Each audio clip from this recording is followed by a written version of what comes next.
Hi Chi Alpha. This morning I read Esther 6 and I was reminded of the importance of humility. In Esther 6, King Xerxes wants to honor Mordecai, a Jew, in some way, so he brings Haman, a man with a lot of honor, before him.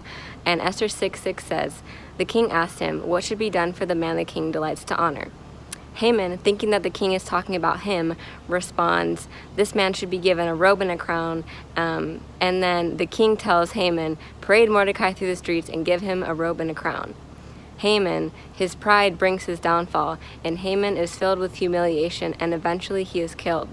More and more lately, I've noticed my own pride. My pride tends to be a silent pride, where I will silently compare myself to others and elevate myself above where I actually stand.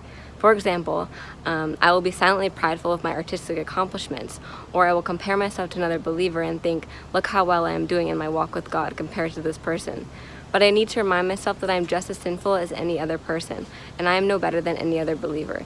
These artistic gifts that I have, I wouldn't have them if God didn't give them to me. So if anyone should be praised, it should be Him. And as for my walk with God, I will always be confronted with another believer who is close to God in ways that I am not. And I will always be confronted with my downfalls and the ways that I fall short, and be encouraged to grow closer to God and to challenge myself to grow in areas that I am weak. Pride is an inevitable part of being human, and without God, it becomes our downfall. But with God, we become aware of our sin, and although we still do have pride, through the Holy Spirit, we are able to overcome that pride slowly and work on bettering ourselves and becoming more and more Christ-like. I would encourage you to identify different ways that you are prideful and bring them before the Lord.